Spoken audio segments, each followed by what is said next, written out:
8 taon kong ipinadala ang aking buhay sa Pilipinas pero basura pala ang ipapakain nila sa aking ina. Habang nagpapakasasa sa luxury car at party, ang pinsan kong si Mylene, ang nanay ko ay nanginginig sa ulan habang namumulot ng plastik sa kalsada. Hindi sapat ang sampal, Mylene. Babawiin ko ang lahat ng ninakaw mo, pati ang dangal ng aking ina.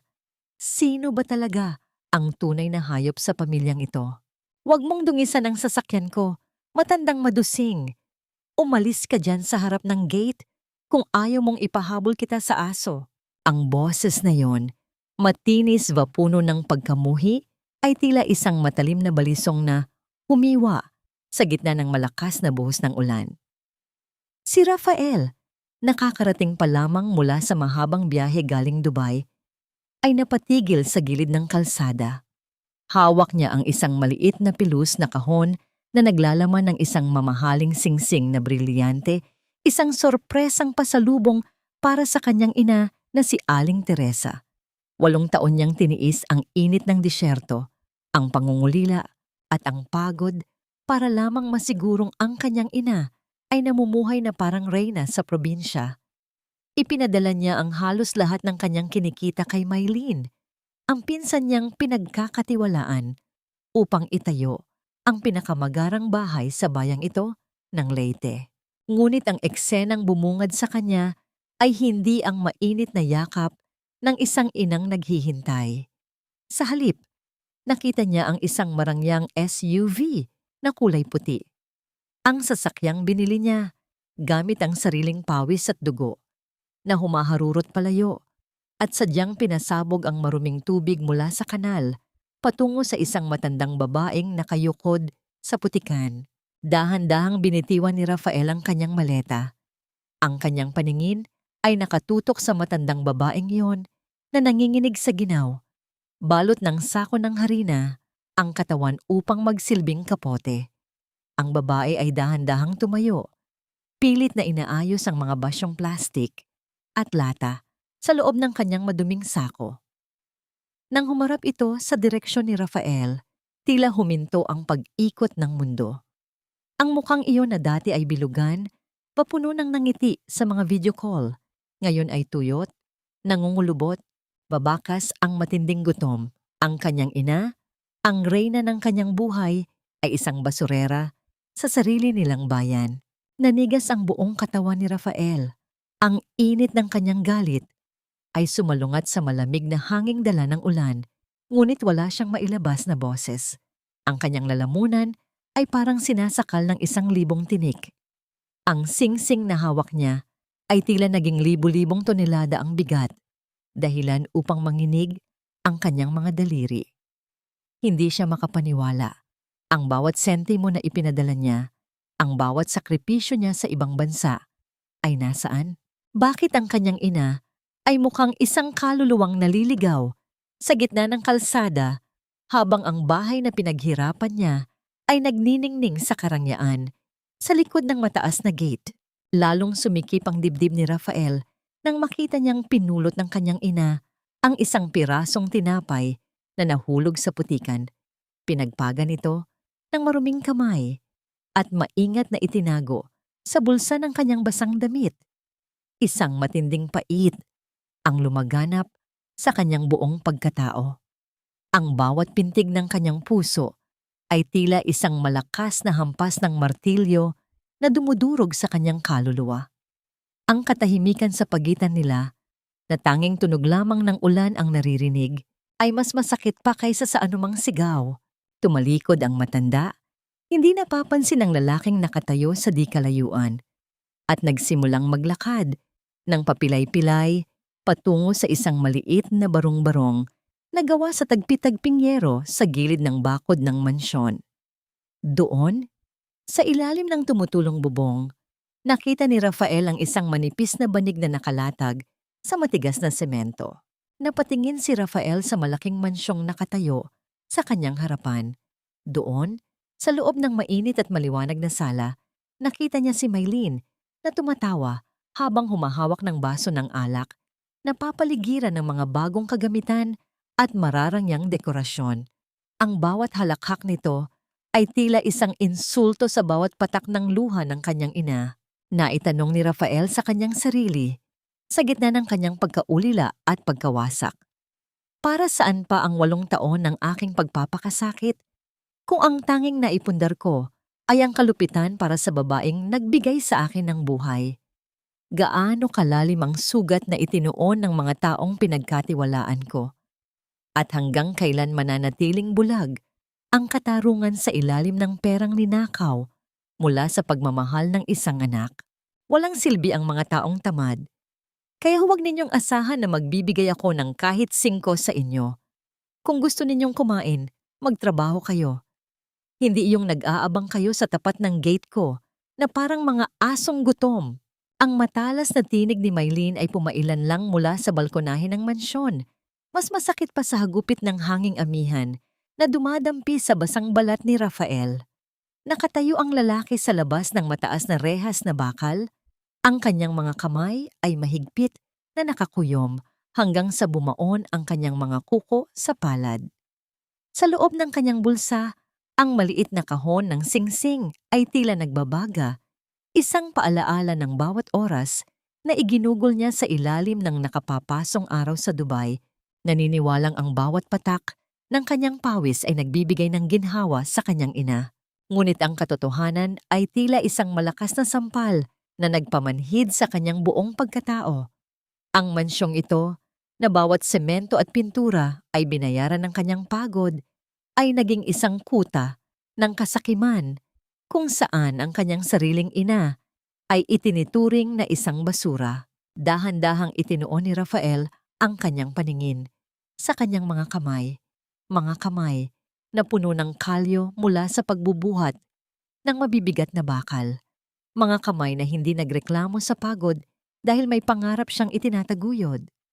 At ngayon, sa harap ng gate na siya rin ang nagbayad, tinatawag siyang tamad at pulubi ng pinsan niya ngamunya ng pinaliguan niya ng pera sa loob ng 8 taon. Ang lalamunan ni Rafael ay nanunuyot. Tila may nakabara na malaking bato na pumipigil sa kanya na sumigaw at ilabas ang lahat ng puot. Lalong nagpuyos ang kanyang damdamin nang makita niya ang kanyang ina, si Aling Teresa, na dahan-dahang lumalapit sa gate. Ang matanda ay tila lumiit. Ang kanyang likod ay lalong naging kuba at ang kanyang mga mata ay wala ng ningning ng pag-asa. Hindi na malaya ni Rafael na tumulo na ang kanyang luha, humahalo sa malamig na patak ng ulan na dumadaloy sa kanyang pisngi. Mylene, anak, baka naman pwedeng humingi ng kahit kaunting mainit na sabaw. Nilalamig na kasi ang mga buto ko. Ang mahinang tinig ni Aling Teresa ay halos hindi marinig sa gitna ng ingay ng panahon. Ngunit sa halip na awa, isang mapanuyang halakhak ang isinagot ni Mylene. Sabaw? Tia Teresa, nakalimutan mo na ba ang sinabi ko? Ang bawat butil ng kanin dito ay pinaghirapan ko. Kung gusto mo ng sabaw, uminom ka ng tubig ulan. Huwag mong gamitin ang drama mo sa akin dahil alam kong nagpapanggap ka lang para kaawaan ni Rafael kapag tumawag siya. Ang bawat salitang binitiwan ni Mylene ay tila mga karayom na isa-isang itinutusok sa puso ni Rafael. Ang gaslighting na ginagawa nito sa kanyang ina. Ang pagbaluktot sa katotohanan upang magmukhang ito pa ang biktima ay nagpakulo sa dugo ng lalaki. Gusto niyang wasakin ang gate, gusto niyang hilingin sa langit na lamunin ang mansyong yon. Ngunit ang kanyang diwa ay nananatiling nakatali sa sakit.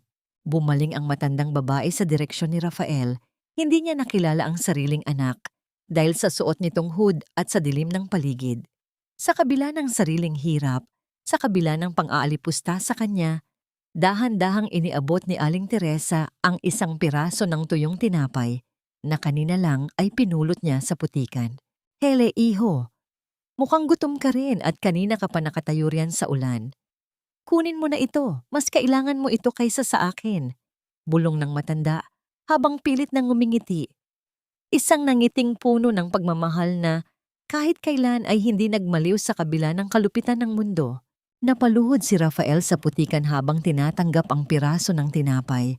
Ang kanyang buong pagkatao ay nanginginig sa matinding emosyon.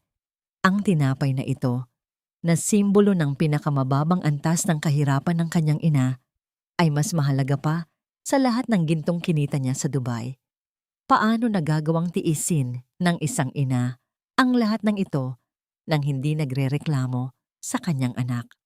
Gaano kalalim ang sugat na itinatago ni Aling Teresa sa loob ng 8 taon? Muling narinig ang tinig ni Maylene, mas malakas at mas mapanganib ngayon. Hoy lalaki, sinasabi ko sa'yo, umalis ka na riyan. Kung hindi ka palalayo sa gate ko, tatawag ako ng pulis at ipakukulong kita sa salang trespassing. Huwag mong subukan ang pasensya ko dahil marami akong koneksyon dito sa bayan. Tumingala si Rafael, ang kanyang mga mata na dati ay puno ng pagmamahal para sa pamilya. Ngayon ay nag-aapoy sa isang matinding determinasyon. Ang bawat patak ng ulan sa kanyang mukha ay tila naging sumpa laban sa mga nagtaksil sa kanya. Ang tanong na paulit-ulit na umaalingaw-ngaw sa kanyang isipan ay tila isang multo na hindi siya tatantanan. Hanggang kailan maghahari ang kasinungalingan sa loob ng bahay na itinayo mula sa katapatan? At anong uri ng pagbabayad ang sapat para sa bawat luhang pumatak mula sa mga mata ng aking ina? Rafael, akala namin ay kinalimutan mo na ang nanay mo. Ang sabi ni Maylene, nag-asawa ka na raw ng banyaga at hindi mo na kami gustong kilalanin. Ang mga salitang yon mula kay Elena, ang kababata ni Rafael, na isa ng nurse sa kanilang munting bayan, ay tila isang lason na dahan-dahang pumatay sa natitirang tiwala sa puso ng lalaki. Nakatayo si Rafael sa ilalim ng maliit na silong ng bahay ni Elena. Basa ang suot na jacket at nanginginig ang mga kamay habang hawak ang isang baso ng mainit na kape. Ang bawat singaw ng kape ay tila mga anino ng nakaraan na pilit siyang binabalikan. Nagpapaalala sa kanya ng mga gabing hindi siya natutulog sa Dubai para lang makapag-overtime at makapagpadala ng mas malaking pera. Dahan-dahang inilapag ni Rafael ang baso sa lamesang gawa sa kawayan. Ang kanyang paningin ay nakatutok sa isang lumang litrato sa dingding. Litrato nila ni Elena noong mga bata pa sila. Ngunit ang kanyang isipan ay naroon sa marangyang mansyon ni Maylene, sa bawat halakhak nito at sa bawat kasinungalingang ipinakain nito sa buong bayan. Isang matinding pait ang gumagapang sa kanyang lalamunan, tila isang luntiang apdo na hindi niya mailuwa. 8 taon, Elena. 8 taon akong nagpakuba sa ibang bansa para lang masigurong hindi na maghihirap si nanay. Lahat ng sahod ko, lahat ng bonus kay Maylene ko idinediretso dahil ang sabi niya, siya ang bahala sa lahat. Ang tinig ni Rafael ay gumaralgal, puno ng dusa at pagtitimpi. Kinuha ni Elena ang isang lumang kahon mula sa ilalim ng kanyang higaan. Dahan-dahan niya itong binuksan at doon ay tumambad ang mga sulat na hindi kailanman nakarating sa destinasyon nito. Mga sulat ni Rafael para sa kanyang ina at mga sulat ni Aling Teresa na puno ng luha. Humihingi ng saklolo, ngunit kailanman ay hindi ipinadala ni Maylene. Inarangan niya ang lahat, Rafael. Sinabi niya sa nanay mo na ikaw ang may ayaw na makausap siya dahil busy ka sa marangyang buhay mo. At sa'yo naman, gumagawa siya ng mga peking video. Pinapahiram niya ng magagandang damit si Tia Teresa sa loob ng 10 minuto para lang makuha na ng video. Pagkatapos ay pinahuhubad niya agad at ibinabalik sa paglilinis ng bansa. Paliwanag ni Elena habang pumapatak ang kanyang sariling mga luha. Ang puso ni Rafael ay tila isang piraso ng basong unti-unting dinudurog ng isang mabigat na bota. Ang bawat salita ni Elena ay isang kumpirmasyon na ang kanyang buong buhay sa huling 8 taon ay isang malaking ilusyon. Ang mga video call na nagpapakita sa kanyang inang nakangiti sa harap ng masasarap na pagkain ay mga senaryo palang luto ng isang demonyong may mukha ng kamag-anak. Nanlabo ang kanyang paningin, hindi dahil sa ulan, kundi dahil sa puot na nagnanais sumabog mula sa kanyang dibdib. Lumapit si Elena at hinawakan ang balikat ni Rafael. Gusto kitang sulatan noon, pero tinakot ako ni Mylene. Sabi niya, papatigilin niya ang pagpapadala mo ng pera kapag nalaman mong nagrereklamo ang nanay mo at mas lalong maghihirap si Tia Teresa. Ginamit niya ang pagmamahal mo sa nanay mo para kontrolin kaming lahat. Napatitig si Rafael sa kadiliman ng labas kung saan ang anino ng mansyon ay tila isang dambuhalang halimaw na lumalamon sa dangal ng kanyang pamilya. Isang malamig na hangin ang umihip, nagdadala ng amoy ng basang lupa at nabubulok na basura. Ang amoy na naging bahagi na ng buhay ng kanyang ina habang siya ay nagpapakapagod sa Dubai. Dahan-dahang tumayo si Rafael. Ang kanyang tindig ay puno ng isang mapanganib na katahimikan. Ang kanyang mukha, na dati ay puno ng pag-asa, ngayon ay tila isang maskara ng katarungang naghihintay ng tamang pagkakataon. Alam niyang, hindi sapat ang komprontasyon, hindi sapat ang sampal. Kailangang maramdaman ni Mylene ang bawat segundong pagdurusa ng kanyang ina. Hindi ako magpapakilala agad sa kanya, Elena. Bulong ni Rafael. Ang kanyang tinig ay malamig at matalim, gaya ng kidlat na gumuguhit sa langit. Gusto kong makita kung gaano kalalim ang dumi sa kaluluwa ng pinsan ko. Gusto kong panoorin siyang mabulok sa sarili niyang mga kasinungalingan bago ko bawiin ang lahat ng sa akin. Nagtama ang kanilang mga mata at doon ay nakita ni Elena ang isang apoy na hindi basta-basta mapapatay ng kahit anong bagyo. Ngunit sa gitna ng kanilang pag-uusap, isang malakas na katok ang bumasag sa katahimikan ng gabi. Sinusundan ng isang boses na pamilyar kay Rafael. Ang boses ng asawa ni Mylene na tila may hinahanap na hindi dapat matagpuan. Paano nga ba itatago ang isang sugatang leon sa gitna ng mga lobo? At hanggang kailan kayang tiisin ng isang anak na makitang ang kanyang ina ay itinuturing na alipin sa lupang siya naman ang nagmamay-ari? Ang akala ko, ang gintong ipinapadala ko sa loob ng 8 taon ay magsisilbing liwanag sa buhay ni nanay. Pero naging kadena pala ito na sumakal sa kanyang kaluluwa at pumatay sa kanyang dangal. Ang boses ni Rafael ay halos pabulong na lamang habang nakatitig sa bintana ng bahay ni Elena. Sa labas, ang dilim ay tila isang dambuhalang kumot na bumabalot sa buong nayon. Ngunit ang galit sa kanyang dibdib ay nagliliyab na parang apoy na hindi kayang patayin ng kahit anong bagyo. Ang bawat sentimo na kanyang pinaghirapan sa Dubai ay naging bala na ngayon ay bumabalik sa kanya, tumatama sa puso ng kanyang ina. Nabalik lamang ang kanyang ulirat nang marinig ang mabibigat na yabag ng sapatos sa labas ng pintuan ni Elena. Isang boses ang bumasag sa katahimikan ng gabi. Ang boses ni Bernie, ang asawa ni Mylene. Ang lalaking ito ay dati ring construction worker na tinulungan ni Rafael na makahanap ng trabaho.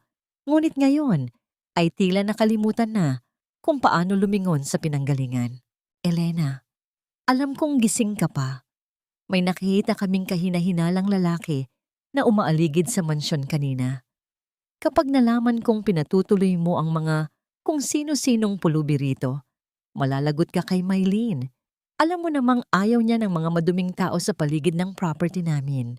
Ang boses ni Bernie ay puno ng kayabangan at pagbabanta. Mabilis na hinila ni Elena si Rafael patungo sa likurang bahagi ng kusina, sa likod ng mga tumpok ng sako ng bigas. Doon, sa gitna ng amoy ng luma at tuyong palay, pinigilan ni Rafael ang kanyang paghinga. Ang kanyang puso ay tumitibok ng mabilis, hindi dahil sa takot, kundi dahil sa matinding pagnanais na lumabas at durugin ang mukha ng lalaking dati niyang itinuring na kapatid. Nang marinig ang pag-alis ng sasakyan ni Bernie, dahan-dahang lumabas si Rafael mula sa kanyang pinagtataguan. Ang kanyang muka ay tila naging isang matigas na bato. Walang bahid ng emosyon, ngunit ang kanyang mga mata ay nag-aapoy sa determinasyon. Hindi ako pwedeng magpakita sa kanila bilang si Rafael na matagumpay, Elena. Simula niya habang hinahawakan ang kanyang magagaspang na palad. Gusto kong maranasan ang buhay na ibinigay nila sa nanay ko. Gusto kong makita ang bawat pait, bawat gutom, at bawat pangaalipusta na tiniis niya sa loob ng 8 taon na wala ako sa tabi niya.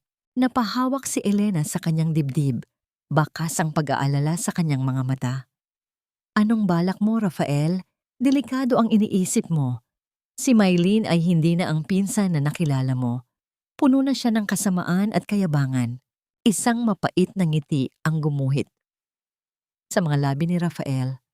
Hahanap sila ng bagong hardinero at boy sa mansyon dahil pinalayas daw ni Bernie ang huli nilang tauhan nang hindi ito makabayad ng utang. Mag-a-apply ako. Magpapanggap akong isang piping lalaki na galing sa malayong probinsya. Sa ganoong paraan, hindi nila ako paghihinalaan at mas malaya akong mapagmamasdan ang bawat dumi sa loob ng bahay na yon. Dahan-dahang kinuha ni Rafael ang isang lumang gunting at hinarap ang salamin. Pinutol niya ang kanyang maayos na buhok nang hindi pantay-pantay. Dinumihan ang kanyang mukha ng uling mula sa kalan at isinuot ang pinakalumang damit na maibibigay ni Elena. Sa loob ng ilang minuto, ang matikas na negosyante mula sa Dubai ay naglaho. Ang natira ay isang lalaking tila kinalimutan na ng mundo, isang anino na handang maningil ng utang na hindi mababayaran ng kahit anong halaga. Bago siya umalis patungo sa dilim, dumaan muna siya sa maliit na altar ni Elena. Doon, nakita niya ang isang maliit na rosaryo na gawa sa kahoy. Ang rosaryong ibinigay niya sa kanyang ina bago siya sumakay ng eroplano 8 taon na ang nakalilipas. Ang krus nito ay kupas na, tanda ng madalas na paghawak at pagdarasal ni Aling Teresa sa gitna ng kanyang kalungkutan. Hinawakan ni Rafael ang rosaryo at naramdaman ang lamig nito sa kanyang palad. Isang pangako ang binuo niya sa kanyang isipan, isang pangakong mas matatag pa sa semento ng kanyang mansyon. Hindi siya hihinto hanggat hindi niya nakikitang lumuluha ng dugo ang mga taong kumuha sa liwanag ng kanyang ina. Nang dahan-dahan niyang buksan ang pinto sa likod upang lumabas, isang puting sobre ang nakita niyang nakasingit sa ilalim ng pintuan. Ang sobre ay may tatak ng isang lokal na bangko at sa loob nito ay isang abiso ng foreclosure para sa lupang kinatitirikan ng bahay ni Elena. Isang lupang pilit na kinukuha ni Mylene upang palawakin pa ang kanyang bakuran. Napatingin si Rafael sa mansyong nakatayo sa tuktok ng burol. Ang mga ilaw nito ay nagniningning na parang mga hiyas. Ngunit para kay Rafael, iyon ay isang libingan ng mga pangarap. Sa gitna ng katahimikan ng gabi, isang tanong ang hindi mawala sa kanyang isipan. Gaano pa karaming buhay ang sinira ni Mylene gamit ang perang akala ko ay magdadala ng pagpapala? At ano ang gagawin ng isang demonyo kapag nalaman niyang ang anghel na nagpopondo sa kanyang kasamaan ay narito na upang bawiin ang lahat? Huwag mong itulad ang dumi ng kuko mo sa kinang ng sahig ko dahil kahit kailan ay hindi magiging pantay ang isang pulubi sa isang reyna. Ang boses ni Mylene ay umalingaw-ngaw sa malawak na garahe ng mansyon. Bawat salita ay tila latigo na humahampas sa pandinig ni Rafael. Nakayuko ang lalaki, suot ang maruming t-shirt at kupas na pantalon, habang ang kanyang mukha ay nababalot ng uling at alikabok. Sa kanyang tabi, ang kanyang inang si Aling Teresa ay pilit na nagbubunot ng damo. Sa pagitan ng mga mamahaling tiles, ang kanyang mga daliri ay nanginginig at puno ng sugat. Ang bawat paghinga ni Rafael ay tila isang pakikipaglaban sa sarili.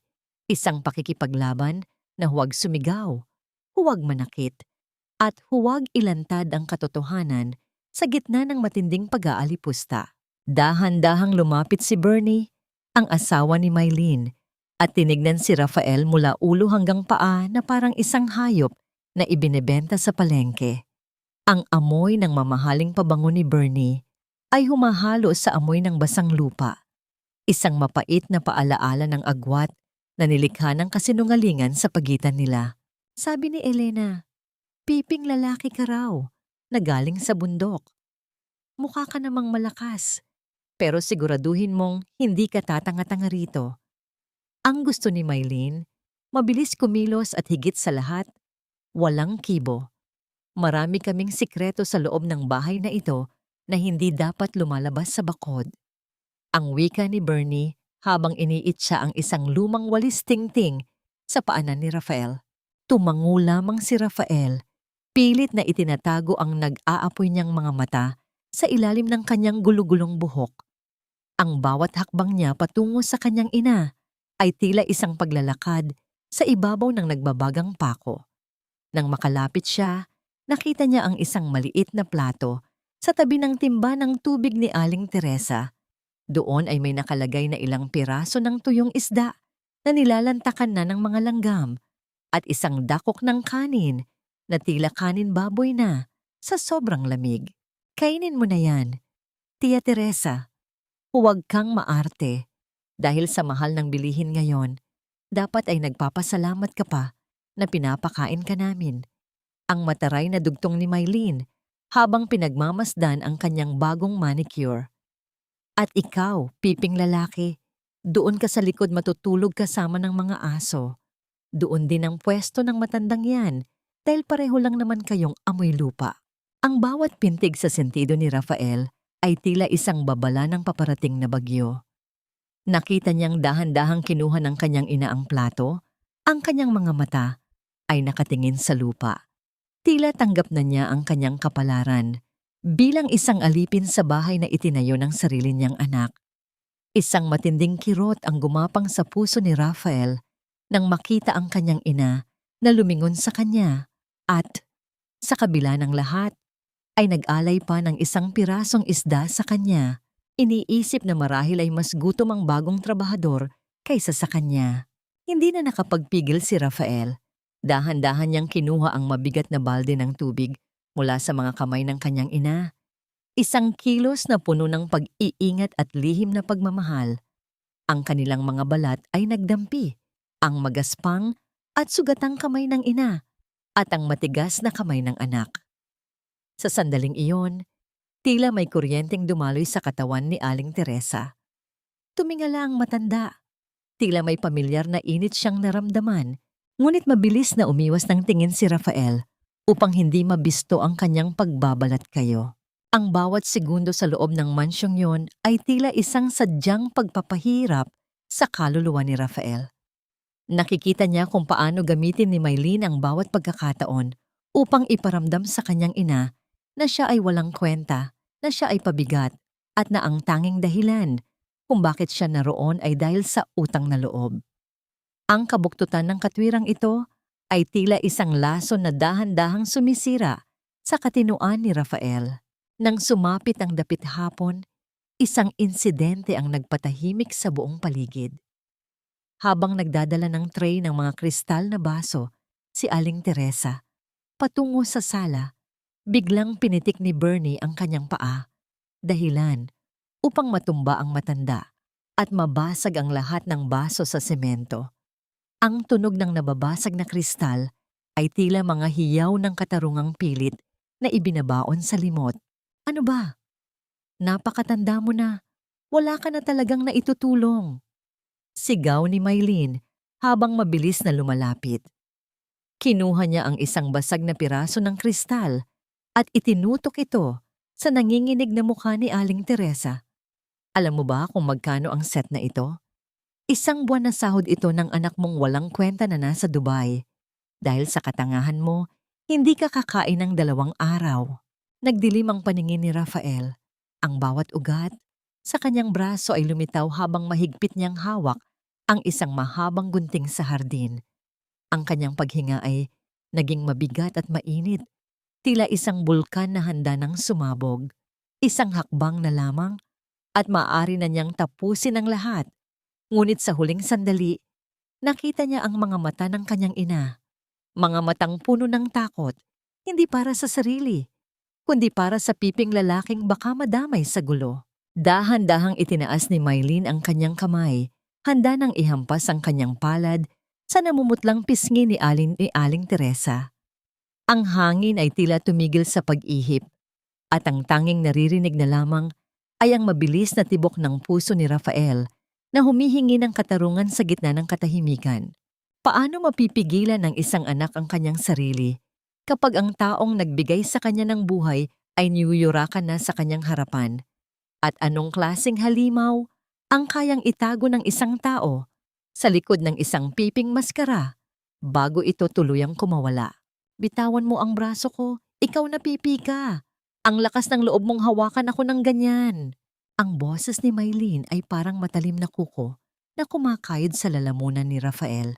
Ngunit hindi niya binitiwan ang kanyang pagkakahawak. Ang kanyang mga daliri ay tila mga bakal na pinsyer na nakabaon sa mapuputing braso ng pinsan, sapat na upang maramdaman nito ang nagpupuyos na puot na pilit niyang ikinukubli sa likod ng kanyang piping maskara. Sa ilalim ng malakas na ulan na tumatama sa bubong ng garahe, ang katahimikan sa pagitan nila ay tila isang sumasabog na bomba. Dahan-dahang binitiwan ni Rafael ang braso ni Maylene, ngunit nanatili siyang nakatayo sa pagitan nito at ng kanyang inang si Aling Teresa. Ang kanyang mga mata na dati ay puno ng pagmamahal, ngayon ay tila dalawang madilim na balon ng katarungan na nakatitig ng diretso sa kaluluwa ng babaeng nasa kanyang harap. Ang bawat patak ng ulan na dumadaloy sa kanyang ulingan na mukha ay hindi kayang hugasan ang init ng kanyang paningin. Ano? Lalaban ka? Feeling mo ba ay hero ka sa bahay na ito? Ang bulyaw ni Maylene habang hinihimas ang kanyang namumulang braso. Tumingin ka sa paligid mo, Pipi. Wala kang kapangyarihan dito. Isa ka lang basurang pinulot namin sa kalsada, gaya ng matandang iyan. Sa likuran ni Rafael, naramdaman niya ang marahang paghila ng kanyang ina sa kanyang laylayan. Iho, huwag na. Pakiusap. Pumasok ka na sa loob. Ako na ang bahala rito. Baka mapahamak ka pa dahil sa akin. Bulong ni Aling Teresa, ang tinig ay puno ng panginginig at takot. Ang bawat salita ng matanda ay tila mga patak ng asidong tumatama sa bukas na sugat sa puso ni Rafael. Paano nagagawang protektahan ng isang biktima ang kanyang tagapagtanggol sa gitna ng sarili niyang impyerno? Hindi kumibo si Rafael. Sa halip, dahan-dahan siyang lumuhod sa matigas na semento sa gitna ng mga basag na kristal na nakakalat. Nang hindi gumagawa ng anumang tunog, nagsimula siyang pulutin ang mga matatalim na piraso gamit ang kanyang mga hubad na kamay. Ang bawat tusok ng bubog sa kanyang balat ay tila isang maliit na sakripisyo. Isang paraan upang madama ang pisikal na sakit na hindi hamak na mas magaan kaysa sa hapdi ng kanyang kalooban. Isang patak ng pulang likido ang dahan-dahang humalo sa agos ng tubig ulan, sa sahig, mula sa sugat sa kanyang palad. Ngunit hindi man lang kumurap si Rafael. Ang kanyang focus ay nasa paglilinis ng bawat bakas ng kapabayaan upang hindi na ito makasakit pa sa kanyang ina. Nabalik lamang ang atensyon ng lahat nang lumabas si Bernie mula sa sala. Hawak ang isang makapal na folder ng mga dokumento. Tumingin siya kay Rafael nang may halong pagdududa at interes.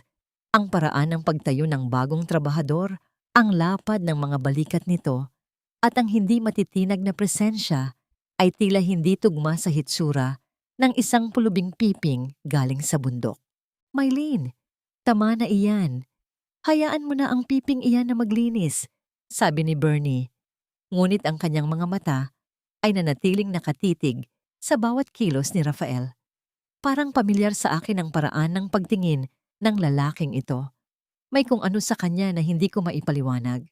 Isang malamig na kaba ang dumaan sa likuran ni Rafael, ngunit pinanatili niya ang kanyang katatagan. Alam niyang kailangan niyang mag-ingat dahil ang bawat maling galaw ay maaring maging mitya ng kanyang pagkakabuking bago pa man niya makumpleto ang kanyang plano. Nang matapos ang paglilinis, tinalikuran sila ni Maylene nang may kasamang pag-irap, ngunit bago ito pumasok, lumingon muli ito at nag-iwan ng isang utos na tila isang huling hirit ng kamatayan para sa dangal ni Aling Teresa. Dahil sa pagiging pabida ng piping iyan, bukas ay kayong dalawa ang maglilinis ng buong bakuran ng walang almusal. At Tia Teresa, siguraduhin mong hindi mo itatago ang mga pagkain sa kwarto mo dahil iche-check ko ang bawat sulok. Naiwang mag-isa ang mag-ina sa gitna ng dapit hapon. Dahan-dahang lumapit si Aling Teresa kay Rafael. Kinuha ang kanyang sugatang kamay at maingat na pinunasan ang dugo gamit ang dulo ng kanyang lumang saya. Ang bawat haplos ng ina ay tila isang gamot na nagpapahilom sa kaluluwa ng anak.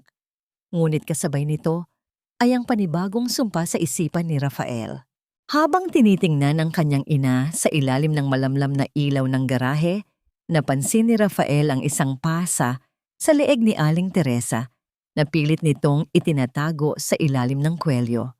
Ang kulay ube na marka ay hindi galing sa aksidente. Iyon ay marka ng marahas na pagkakahawak, isang ebidensya ng isang krimen na mas malalim pa sa pang-aalipusta. Sino ang may gawa nito? Si Mylene ba o si Bernie? At hanggang kailan mananatiling lihim ang mga gabing puno ng luha sa loob ng mansyong tila naging isang magandang bilangguan? Ang katarungan ay malapit na, ngunit sa bawat segundong dumadaan, tila nauubos na rin ang natitirang pasensya ni Rafael sa ilalim ng kanyang piping maskara. Huwag mong isipin na ninanakaw natin ang pera ni Rafael, Bernie. Isipin mo na lang na ito ang bayad niya sa napakaraming utang na loob ng pamilya nila sa atin. Kung hindi dahil sa mga magulang ko, baka namatay na sa gutom ang mag-inang yan noon pa. Ang boses ni Mylene ay puno ng kumpiyansa habang nakaupo siya sa kanyang malambot na sofa, humihigop ng mamahaling kape. Sa kabilang dako ng sala, nakaluhod si Rafael sa sahig, hawak ang isang basang-basahan. Pilit niyang pinababagal ang bawat kiskis ng basahan sa makintab na tiles upang hindi makalikha ng anumang ingay na makagagambala sa pag-uusap ng mag-asawa. Ang kanyang bawat paghinga ay tila isang nakatagong saksak sa kanyang dibdib. Ang utang na loob na binabanggit ni Mylene ay isang malaking kasinungalingan. Tandang-tanda pa ni Rafael noong bata pa siya. Ang pamilya ni Mylene ang kumuha sa natitirang ipon ng kanyang yumaong ama, sa pangakong itatabi ito para sa kanyang pag-aaral, ngunit kailanman ay hindi na ibinalik. Ngayon, ginagamit ito ni Mylene bilang isang tanikala upang bigyang matwid ang kanyang pagnanakaw. Tama ka, honey, sagot ni Bernie habang naglalakad sa harap ni Rafael, hindi man lang tinitingnan ang lalaking naglilinis ng kanyang nilalakaran. Masyado kasing ambisyoso ang Rafael na yon.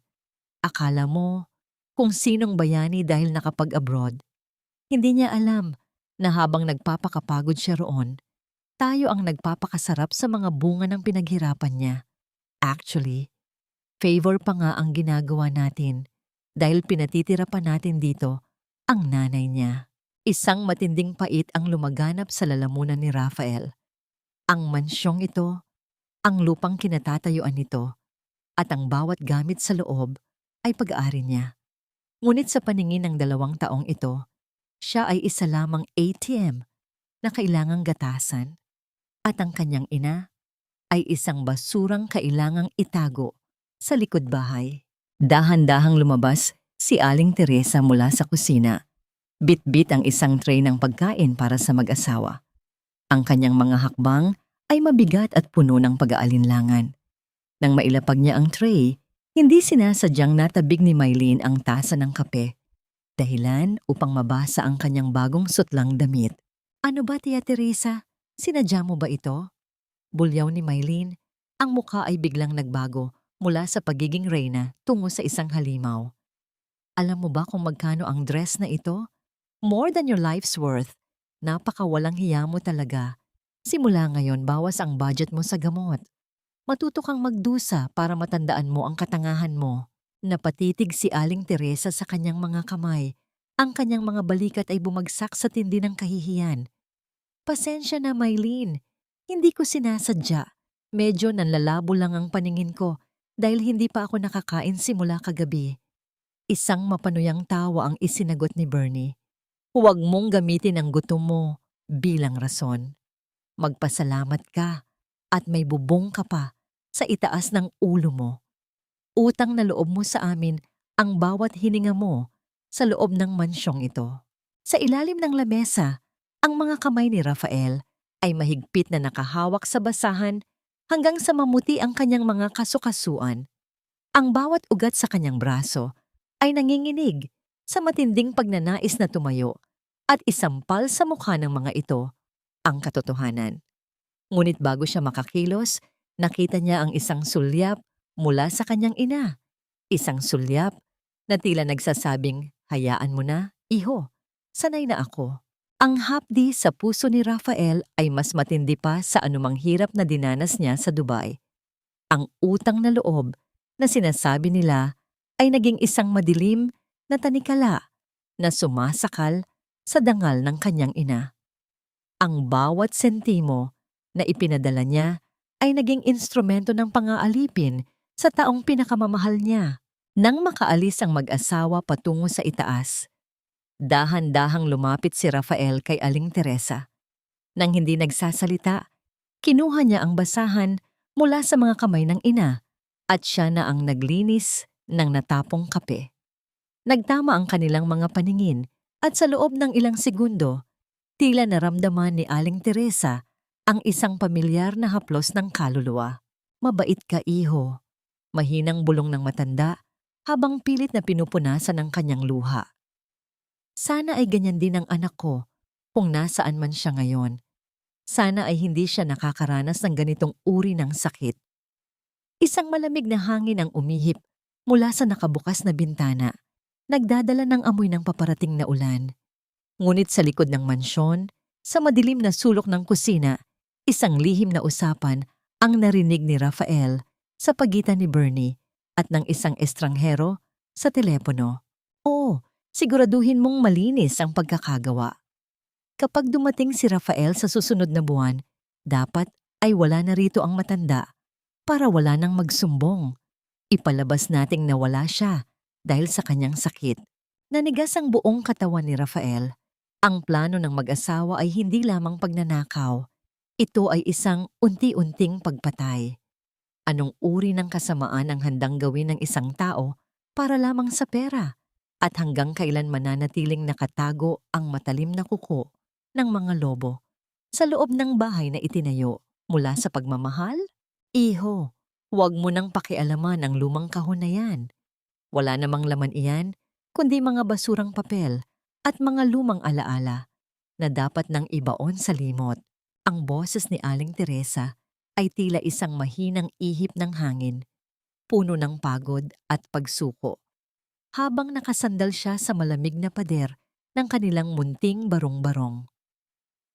Ngunit sa ilalim ng madilim na sulok, kung saan ang anino ay tila nagtatago ng mga lihim, dahan-dahang hinila ni Rafael ang isang maliit na kwaderno mula sa ilalim ng isang sako ng mga plastik na bote.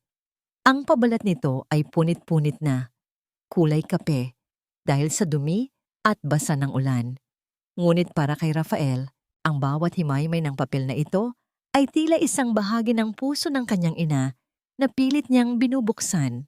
Dahan-dahang binuksan ni Rafael ang unang pahina. Sa ilalim ng malamlam na liwanag ng isang maliit na kandila, bumungad sa kanya ang sulat kamay ni Aling Teresa.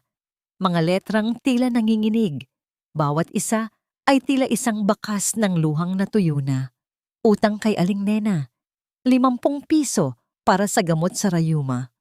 Utang kay Mang Jose, 20 piso para sa 3 pirasong pandesal. Utang sa botika, 100 piso, pakiusap ay bayaran kapag dumating ang padala ni Rafael. Nanigas ang buong katawan ni Rafael. Ang bawat salita sa kwaderno ay tila isang matalim na aspile na itinutusok sa kanyang mga mata. Sa loob ng 8 taon, nagpadala siya ng milyon-milyong piso. Sa loob ng 8 taon, naniwala siya sa mga pekeng resibo at mga kwento ni Maylene na sagana sa lahat ng bagay ang kanyang ina. Ngunit dito, sa maduming kwadernong ito, nakasulat ang katotohanan.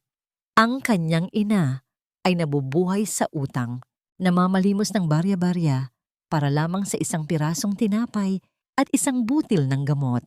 Lalong sumikip ang dibdib ni Rafael Nang mailipat niya ang pahina sa dulo ng kwaderno, doon, hindi na mga utang ang nakasulat, kundi mga panalangin.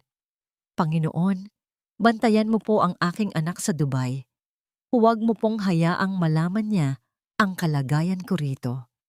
Hayaan mo po siyang mangarap ng masaya dahil iyon lamang ang tanging kayamanang maiiwan ko sa kanya. Kahit ako na ang magdusa, huwag lang siyang mag-alala. Isang matinding hikbi ang pilit na pinigilan ni Rafael sa kanyang lalamunan. Ang kanyang buong pagkatao ay tila dinudurog ng isang dambuhalang bigat. Ang sakripisyo ng kanyang ina ay hindi lamang sa pagtatrabaho bilang basurera, kundi sa pagpili nitong magmukhang maayos sa kanyang paningin habang ang sariling dangal ay unti-unti nang nilalamon ng kahirapan. Ang bawat pahina ng kwadernong ito ay isang saksi sa kadiliman ng kaluluwa ni Maylene at sa liwanag ng pag-ibig ni Aling Teresa. Nabalik lamang ang ulirat ni Rafael nang marinig ang matitigas na yabag ng sapatos na papalapit sa barong-barong. Mabilis niyang itinago ang kwaderno sa loob ng kanyang damit. Isang matalas na sikat ng flashlight ang tumama sa kanyang mukha, sinusundan ng matinis na boses ni Maylene. "Hoy, Pipi! Bakit gising ka pa? At ikaw naman, Tia Teresa, huwag mong uubusin ang kandila. Sayang ang pera. At anong ginagawa ninyo rito sa dilim? Baka may itinatago kayong nakaw na pagkain mula sa kusina ko, ha?" Dahan-dahang pumasok si Maylene sa loob ng masikip na silid. Ang kanyang ilong ay nakangiwi sa pandidiri. Sinipa niya ang ilang mga sako ng basura na nasa paligid. "Sinasabi ko sa inyo, kapag may nalaman akong hindi maganda, pareho ko kayong itatapon sa labas ng bakod na ito. Lalo ka na, matanda ka. Baka nakakalimutan mong ako ang bumubuhay sa'yo." Nanatiling nakayuko si Rafael, ngunit sa ilalim ng kanyang dibdib, ang kwaderno ay tila tumitibok kasabay ng kanyang puso. Ang bawat salitang nakasulat doon ay naging isang sumpa, isang pangakong hindi na mababali. Ang puot na nararamdaman niya ay hindi na lamang basta galit. Ito ay naging isang malamig na katarungan na naghihintay ng tamang oras upang maningil. Nang makaalis si Maylene nang may kasamang malakas na pagdabog ng pinto, dahan-dahang hinawakan ni Rafael ang kamay ng kanyang ina. Sa gitna ng katahimikan, isang tanong ang patuloy na gumugulo sa kanyang isipan. Gaano pa kalalim ang mga lihim na itinatago ng mansyong ito? At anong mangyayari kapag ang bawat utang na nakasulat sa kwaderno ay kailangan ng bayaran ng buhay at karangalan? Buksan mo ang gate ng malawak, Tia Teresa. Siguraduhin mong maayos ang pagkakatali ng uniforme mo dahil darating na ang pinakaimportanteng panauhin natin, ang anak mong si Rafael. Ang boses ni Maylene ay parang isang matalim na hiyaw na bumasag sa katahimikan ng tanghali. Bawat salita ay puno ng mapanuyang kagalakan. Si Rafael, nakasalukuyang naglilinis ng mga tuyong dahon sa paanan ng malaking gate, ay napatigil. Ang kanyang mga kamay, na nakasuot ng maruming guwantes, ay mahigpit na humawak sa hawakan ng walis. Ang bawat hibla ng kanyang pagkatao ay nanginig sa narinig. Sino ang darating? Sino ang tinatawag nilang Rafael? Isang malaking banner ang dahan-dahang ibinubuka ng mga tauhan ni Bernie sa itaas ng balkonahe. "Welcome home, Rafael Vergara." Ang mga titik nito ay nagniningning sa kulay ginto. Tila isang malaking insulto sa tunay na Rafael na kasalukuyang nakayuko sa alikabok. Lumingon si Rafael sa kanyang ina. Si Aling Teresa ay nakatayo sa ilalim ng matirik na sikat ng araw. Suot ang isang manipis at kupas na uniforme ng katulong. Ang kanyang mga mata ay nanlalabo. Pilit na tinitingnan ang kalsada nang may halong takot at matinding pananabik. Ang pag-asang makita ang kanyang anak ay tila nagbigay sa kanya ng lakas na tumayo nang tuwid sa kabila ng panghihina ng kanyang mga tuhod. "Maylene, totoo ba? Darating na ba talaga ang anak ko?" Ang basag na tinig ni Aling Teresa ay puno ng pagmamakaawa. Bakit hindi niya ako sinabihan? Bakit kailangang ganito ang ayos ko bago siya dumating. Isang mapait na ngiti ang gumuhit sa mga labi ni Mylene habang inaayos niya ang kanyang mamahaling alahas. Huwag kang maraming tanong, matanda. Basta gawin mo ang utos ko. Tumayo ka riyan sa tabi ng gate at batiin mo ang anak mo.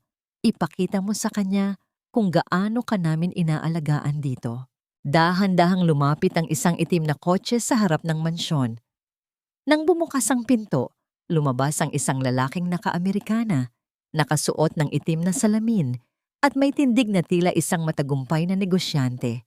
Ngunit sa isang sulyap pa lamang ni Rafael, alam niyang ang lalaking ito ay isang impostor, isang bayarang aktor na kinuha ni Mylene upang magpanggap na siya. Ang bawat pintig sa dibdib ni Rafael ay tila isang babala ng isang malaking pagsabog. Ang pagnanakaw ng pera ay isa ng malaking kasalanan, ngunit ang pagnanakaw ng pagkakakilanlan at ang paglalaro sa damdamin ng isang inang naghihintay ay isang antas ng kasamaan na hindi niya kailanman naisip na magagawa ng sariling kadugo. Nakita niya kung paano lumapit ang kanyang ina sa lalaki. Ang mga kamay nito ay nanginginig habang pilit na inaabot ang pisngi ng impostor. Rafael, anak ko. Ang hikbi ni Aling Teresa ay tila isang punyal na bumaon sa puso ng tunay na Rafael. Ngunit ang lalaki ay dahan-dahang umiwas, tila nandidiri sa maduming uniforme ng matanda. Sino ba itong katulong ninyo, Mylene? Bakit hinahayaan ninyong lumapit ito sa akin? Ang tanong ng impostor sa wikang Taglish na tila pinag-aralan.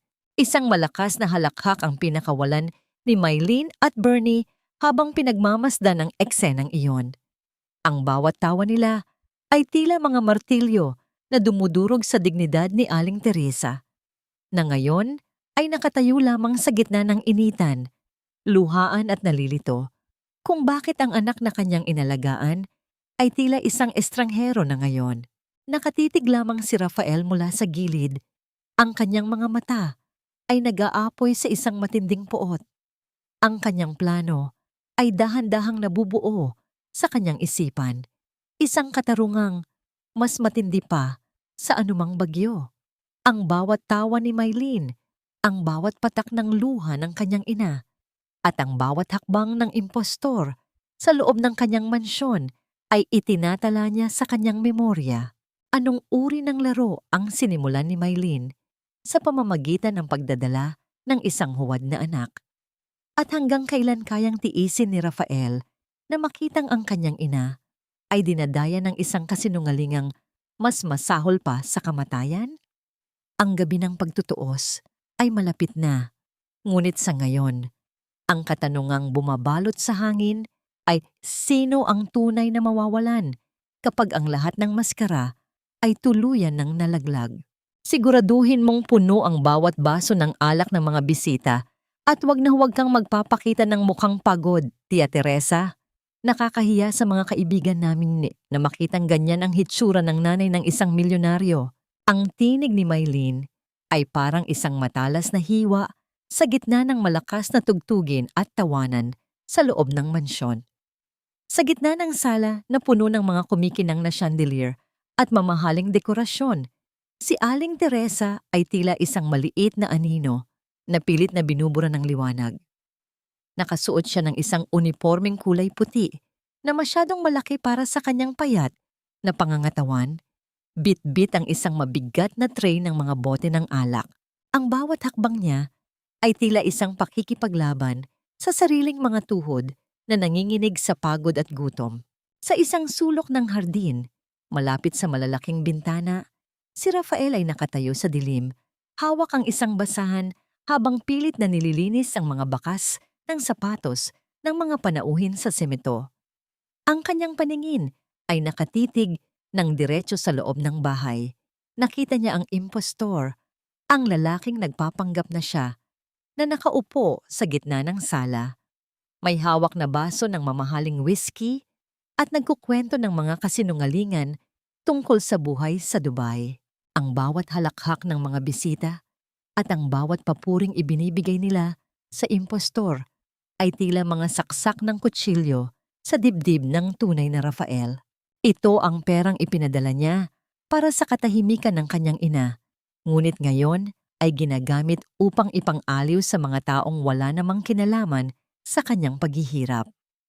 Ang katarungang pilit niyang tinitimpi ay tila isang bulkan na anumang oras ay handa ng sumabog.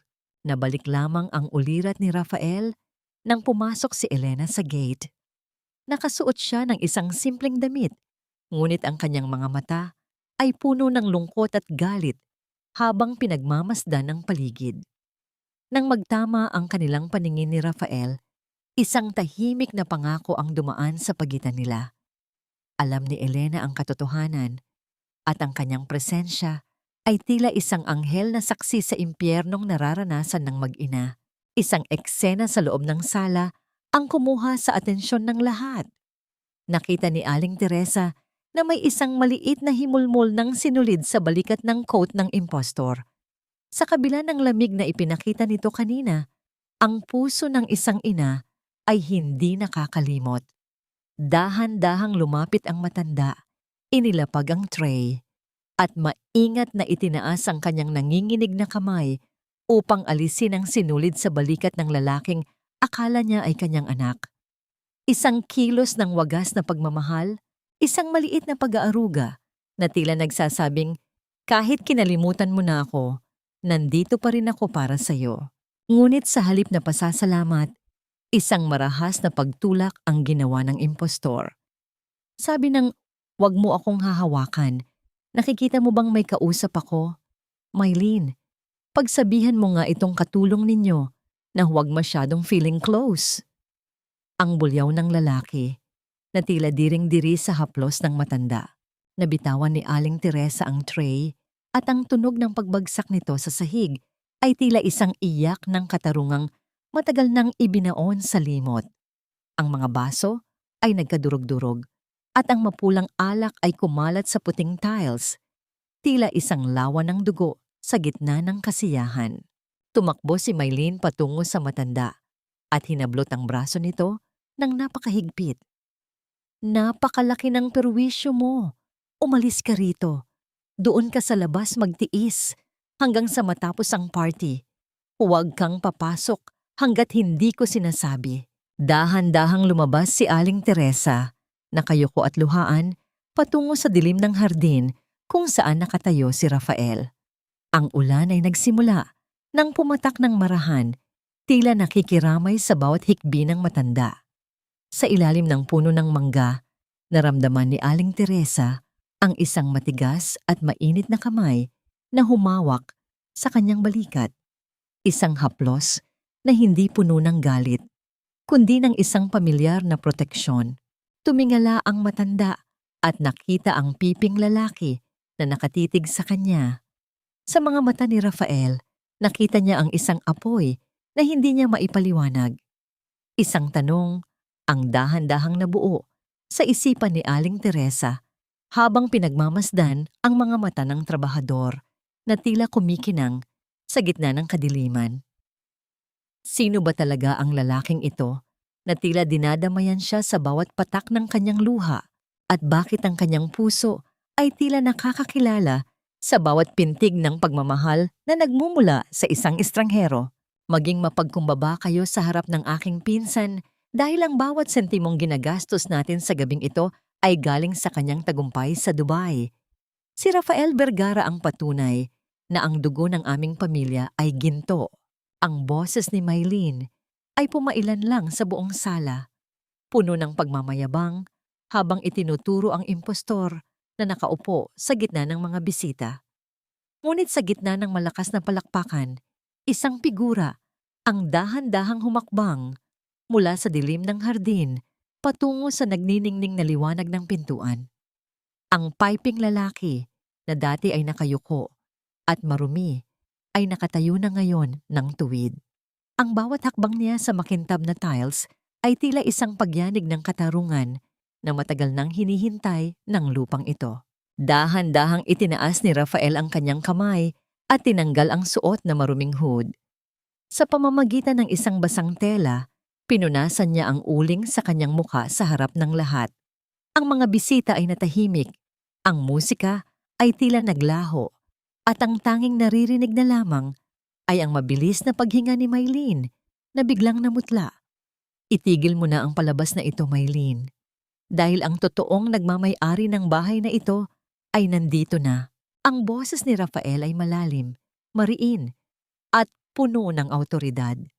Isang boses na hindi kailanman malilimutan ni Mylene at Bernie. Hindi ito boses ng isang piping trabahador. Ito ang boses ng lalaking 8 taon nilang niloko at pinagkakitaan. Ang bawat salita ni Rafael ay tila isang kidlat na tumama sa gitna ng sala, nagpabagsak sa lahat ng kasinungalingang itinayo ng mag-asawa. Rafael? Ang pautal-utal na tanong ni Bernie habang dahan-dahang nabibitawan ang hawak niyang baso. Hindi. Imposible ito, ang sabi ni Mylene. Ang sabi ni Mylene ay nananatili ako sa Dubai habang kinukuha ninyo ang bawat sentimo ng aking pinaghirapan. Sigaw ni Rafael, ang kanyang mga mata ay nag-aapoy sa ngit-ngit. Habang ang impostor na ito ay nagpapakasasa sa pagkain, ang nanay ko ay namumulot ng basura sa kalsada. Habang kayo ay tumatawa sa loob ng mansyong ako ang nagbayad, ang nanay ko ay nanginginig sa ginaw sa ilalim ng tumutulong bubong. Mabilis na tumakbo si Aling Teresa mula sa likuran. Ang kanyang mga mata ay nanlalaki sa gulat at labis na kagalakan. Rafael? Anak? Ikaw ba talaga yan? Dahan-dahang lumuhod si Rafael sa harap ng kanyang ina, sa gitna ng lahat ng kanyang mga bisita at kaaway. Kinuha niya ang mga kamay ni Aling Teresa na puno ng sugat at kalyo at maingat itong hinalikan. Isang eksena ng wagas na pagsisisi at pagmamahal ang bumalot sa buong silid. Opo, Nay. Ako ito. Patawarin ninyo ako dahil hinayaan ko kayong magdusa. Patawarin ninyo ako dahil naging bulag ako sa katotohanan. Tumayo si Rafael at hinarap ang impostor na ngayon ay nanginginig na sa takot. Sino ka? Magkano ang ibinayad sa iyo ni Mylene para bastusin ang aking ina? Sa isang sulyap lamang ni Rafael, mabilis na tumakbo ang impostor palabas ng mansyon. Iniiwan ang kanyang mga amo sa gitna ng kahihiyan. Bumaling si Rafael kay Mylene na ngayon ay pilit pa ring naghahanap ng palusot. Rafael, makinig ka. Ginawa ko lang naman ito para protektahan ang pera mo. Alam mo namang ulyanin na si Tia Teresa, baka mawala lang ang pinapadala mo. Ang gaslighting ni Mylene ay tila isang lason na pilit pa ring isinusuka. Protection? Isang mapait na tawa ang binitawan ni Rafael. Inilabas niya mula sa kanyang bulsa ang isang makapal na folder. Mga bank statements, mga lihim na record ng transaction, at ang kwaderno ng utang ng kanyang ina. Lahat ng ebidensya ay nandito na, Mylene. Ang bawat pisong ninakaw mo, ang bawat sampal na ibinigay mo sa nanay ko ay may kabayaran. Hindi mo lang ninakaw ang pera ko.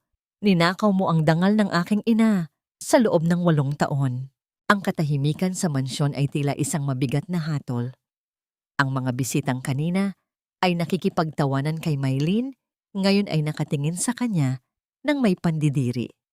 Ang reyna ng kasinungalingan ay tuluyan ng bumagsak mula sa kanyang trono ng buhangin. Ngunit sa gitna ng tensyon, isang matinding sakit ang biglang gumuhit sa mukha ni Aling Teresa. Napahawak ang matanda sa kanyang dibdib at dahan-dahang bumagsak ang kanyang katawan.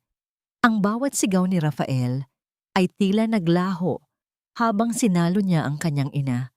Ang tagumpay ay tila naging abos sa kanyang bibig habang nakikita ang pamumutla ng babaeng dahilan ng kanyang pagbabalik. Anong halaga ng katarungan kung ang buhay na nais mong iligtas ay tila unti-unti nang bumibitiw at hanggang kailan mananatiling nakabaon ang mga tinik ng nakaraan sa puso ng isang anak na huli na nang magising sa katotohanan. Huwag mong ituro ang daliri mo sa akin, Rafael. Kasalanan mo ito. Kung hindi ka sana nagpakita ng ganyan at ng gulo sa party, hindi sana aatakehin sa puso ang nanay mo. Ikaw ang pumatay sa kanya. Ang boses ni Mylene ay matinis, puno ng desperasyon at lason. habang pilit niyang binabaligtad ang sitwasyon sa gitna ng nagkakagulong sala. Nakaluhod si Rafael sa sahig, mahigpit na nakayakap sa walang malay na katawan ng kanyang ina. Ang kanyang mga kamay ay nanginginig habang sinusubukang pakiramdaman ang mahinang tibok ng puso ni Aling Teresa. Ang bawat salita ni Mylene ay tila mga palasong may lason na pilit tumatama sa kanyang konsensya. Ngunit sa pagkakataong ito, hindi na papayag si Rafael na maging biktima ng kanyang manipulasyon. Dahan-dahang binuhat ni Rafael ang kanyang ina. Ang bigat nito ay tila isang matinding paalaala ng 8 taon na pagpapabaya at gutom na tiniis ng matanda. Tumingin siya kay Elena na mabilis na lumapit upang suriin ang pulso ni Aling Teresa. "Dalhin natin siya sa ospital, Rafael. Ngayon na." Ang utos ni Elena. Ang kanyang boses ay puno ng profesionalismo, ngunit bakas ang matinding pag-aalala. Bago lumabas ng pinto, hinarap ni Rafael si Mylene at Bernie nang may mga matang tila nagyeyelo sa galit. "Huwag na huwag kayong aalis sa bahay na ito. Dahil pagbalik ko, tinitiyak ko sa inyo, ang tanging lugar na pupuntahan ninyo ay ang likod ng rehas na bakal." Sa loob ng sasakyan patungo sa ospital, ang bawat segundo ay tila 1 taon para kay Rafael. Hawak niya ang malamig na kamay ng kanyang ina at doon niya napansin ang isang bagay na nagpadurog sa kanyang puso. Kahit sa gitna ng kanyang pagkawalang malay, ang mga daliri ni Aling Teresa ay mahigpit na nakakapit sa isang maliit na piraso ng tela. Ang lumang kwelyo ng t-shirt ni Rafael noong bata pa siya, na tila ito ang tanging angkla ng matanda sa buhay. Pagdating sa ospital, mabilis na isinugod si Aling Teresa sa emergency room. Habang naghihintay sa labas, dumating ang mga pulis na tinawagan ni Rafael bago pa ang party. Inilabas ni Rafael ang itim na folder na naglalaman ng lahat ng ebidensya ng malakihang estafa, pagnanakaw ng pagkakakilanlan, at ang pinakamasakit sa lahat, ang pisikal na pang-aabuso. Lahat ng padala ko sa loob ng 8 taon ay pumasok sa account ni Mylene. Ngunit may mga dokumento rito na nagpapatunay na pinapirmahan niya ang nanay ko sa mga kasunduan na hindi nito naiintindihan dahil sa kanyang labis na pagtitiwala. Paliwanag ni Rafael sa mga otoridad, ang kanyang boses ay malamig at puno ng determinasyon. Ginamit nila ang kahinaan ng isang matanda upang pagnakawan ako at ang aking pamilya. Nabalik lamang ang kanyang atensyon nang lumabas ang doktor. Stable na ang pasyente, ngunit kailangan niyang manatili rito para sa serya ng mga test. Masyadong mahina ang kanyang pangangatawan dahil sa malnutrisyon at matinding stress. "Sir, kailangan niya ng katahimikan at higit sa lahat, kailangan niyang maramdamang ligtas na siya."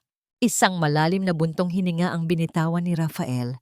Isang mabigat na pasanin ang tila nabawas sa kanyang balikat. Ngunit alam niyang hindi pa tapos ang laban. Habang natutulog ang kanyang ina, bumalik si Rafael sa mansyon kasama ang mga pulis. Pagdating nila, bumungad sa kanila si Mylene na mabilis na nag-eempake ng mga alahas at pera sa isang malaking maleta. Ang kanyang mukha ay puno ng pawis at takot, tila isang daga na nahuli sa sariling bitag. "Saan ka pupunta, Mylene? Akala ko ba reyna ka ng bahay na ito?" Ang tanong ni Rafael habang dahan-dahang humahakbang papasok sa sala. "Rafael, mag-usap tayo. Pamilya tayo, di ba? Utang na loob, wag mo akong ipakulong. Ibabalik ko ang lahat, ang lahat-lahat." Ang pagmamakaawa ni Mylene habang lumuluhod at pilit na hinahawakan ang binti ni Rafael. Ngunit sa pagkakataong ito, wala nang puwang ang awa sa puso ng lalaki. Dahan-dahang inalis ni Rafael ang pagkakahawak ni Mylene. Ang utang na loob ay binabayaran ng pasasalamat, hindi ng pagnanakaw at pang-aapi. Ang bawat sentimong kinuha mo ay mababayaran, Mylene. Ngunit ang 8 taon na kinuha mo sa buhay ng nanay ko, iyon ang utang na kailanman ay hindi mo mababayaran. Habang pinupusasan ng mga pulis si Mylene at Bernie, isang huling hirit ng gaslighting ang sinigaw ni Mylene habang kinakaladkad palabas. Hindi mo rin malilinis ang konsensya mo, Rafael. Habang nagpapakasasa ka sa Dubai, ako ang nandito. Ako ang nagtiis sa kanya. Ikaw ang nag-iwan sa amin. Napahinto si Rafael. Ang mga salitang yon ay tila isang malakas na suntok sa kanyang sikmura. Totoo nga bang may bahagi siya ng kasalanan sa lahat ng ito? Sa kanyang paghahangad ng materyal na bagay para sa ina, nakalimutan ba niyang ang tunay na kailangan ni Aling Teresa ay ang kanyang presensya? Ang gabi ay tila lalong dumilim at sa gitna ng malawak at bakanting mansyon, isang tanong ang naiwang umaalingaw-ngaw sa isipan ni Rafael. Sa paghahanap ba ng katarungan, tuluyan na ring naglaho ang pagkakataong mabuo muli ang kanilang pamilya. O ito na ang simula ng isang mas masakit na paglalakbay patungo sa tunay na kapatawaran. Anak, huwag mong ubusin ang buhay mo sa pagtatanim ng galit. Dahil ang galit ay parang anay na unti-unting uubos sa bahay na itinayo mo mula sa pagmamahal. Ang mahinang boses ni Aling Teresa ay tila isang marahang haplos sa sugatang kaluluwa ni Rafael. Nakaupo ang lalaki sa tabi ng kama sa ospital. Mahigpit na hawak ang nangungulubot na kamay ng kanyang ina. Ang amoy ng gamot at ang malamig na hangin mula sa aircon ay tila nagpapahiwatig ng isang pansamantalang kapayapaan, malayo sa ingay at gulo ng mansyon. Sa ilalim ng mapusyaw na ilaw, tinitigan ni Rafael ang mukha ng kanyang ina, ang mukhang naging mapa ng 8 taon na pagtitiis. Bawat linya ay may kwento ng gutom, bawat peklat ay may bakas ng pang-aalipusta. Dahan-dahang imulat ni Aling Teresa ang kanyang mga mata. Sa halip na puot o pagnanais ng paghihiganti ang makikita, ang mga mata nito ay puno pa rin ng wagas na habag. Isang matinding pait ang gumapang sa lalamunan ni Rafael. Hindi niya maisip kung paano nagagawang ngumiti ng babaeng ito matapos ang lahat ng ginawa ni Maylene. Nay, bakit? Ang basag na tinig ni Rafael ay tila isang pagsusumamo. Bakit hindi kayo nagsabi sa akin? Bakit hinayaan ninyong saktan nila kayo habang ako ay nagpapakasarap sa akala kong maayos na buhay? Nay, 8 taon. 8 taon ninyong itinago ang impyerno sa akin. Isang butil ng luha ang dahan-dahang gumulong mula sa gilid ng mata ni Aling Teresa. Dahil alam ko kung gaano mo pinangarap na mayahon ako sa hirap, Rafael. Tuwing kausap kita sa video call at nakikita kitang nakangiti habang sinasabi mong, Nay, kaunting tiis na lang at magkakasama na tayo, hindi ko magawang sirain ang pangarap mo. Ayaw kong mag-alala ka habang nagtatrabaho ka sa malayo. Ang kaligayahan mo, ang tanging gamot ko sa bawat gutom na naramdaman ko. Ang pag-amin na yon ay tila isang malakas na dagok sa dibdib ni Rafael. Ang sakripisyo ng kanyang ina ay mas malalim pa sa iniisip niya. Pinrotektahan ni Aling Teresa ang pangarap ng kanyang anak sa pamamagitan ng paglamon sa sarili niyang dignidad. Ang bawat sentimo na ipinadala ni Rafael ay naging instrumento ng pagpapahirap, ngunit ang pag-ibig ng ina ang naging panangga upang hindi ito maramdaman ng anak. Nay, huli na ba ako? Tanong ni Rafael habang isinusugob-sob ang kanyang mukha sa mga palad ng ina. Huli na ba para bawiin ang lahat ng luhang pumatak? Dahan-dahang hinaplos ni Aling Teresa ang gulugulong buhok ni Rafael. Walang huli sa pagmamahal, anak. Ang katarungan ay nasa kamay na ng batas. Hayaan mo na silang managot doon. Pero dito sa puso natin, kailangan nating magsimulang muli. Patawarin mo ang sarili mo, Rafael. Hindi mo kasalanan na nagtiwala ka. Ang kasalanan ay nasa mga taong nagtaksil sa tiwalang yon. Sa sandaling iyon, tila naramdaman ni Rafael ang isang malaking pasanin na unti-unting natutunaw. Ngunit sa gitna ng emosyonal na tagpong ito, pumasok si Elena sa silid. Bit-bit ang isang piraso ng papel. Ang kanyang mukha ay seryoso at may bakas ng pag-aalinlangan. Rafael, may sulat na iniwan si Maylene sa selda bago siya ilipat sa probinsya. Simula ni Elena. Sinasabi niya rito na may isa pang taong sangkot sa pagnanakaw ng pera mo. Isang tao na hindi natin inaasahan. Napatigil si Rafael. Ang kapatawarang pilit niyang binubuo sa kanyang puso ay muling nyanig ng isang bagong bao. Sino pa ang may kakayahang magtaksil sa kanya ng ganito kalalim? Ang bawat pintig ng kanyang puso ay tila naging isang babala ng panibagong panganib na nagbabanta sa kanilang katahimikan. Habang tinititigan ng kanyang inang mahimbing nang natutulog, isang tanong ang muling gumulo sa isipan ni Rafael. Sapat na ba ang pagkakakulong ni Mylene upang matapos ang lahat o mayroon pang mas malalim na ugat ng kasamaan na kailangang bunutin bago nila tuluyang mahanap ang tunay na kapayapaan? Hindi sapat ang bakal na rehas para sa isang pusong puno ng uling. Ang tunay na kulungan ay ang mga alaala ng bawat taong sinira mo para lang sa sariling luho. Ang mga salitang ito mula sa sulat ni Mylene ay tila isang malamig na hangin na dumampi sa batok ni Rafael habang binabasa niya ito sa ilalim ng malamlam na ilaw ng ospital.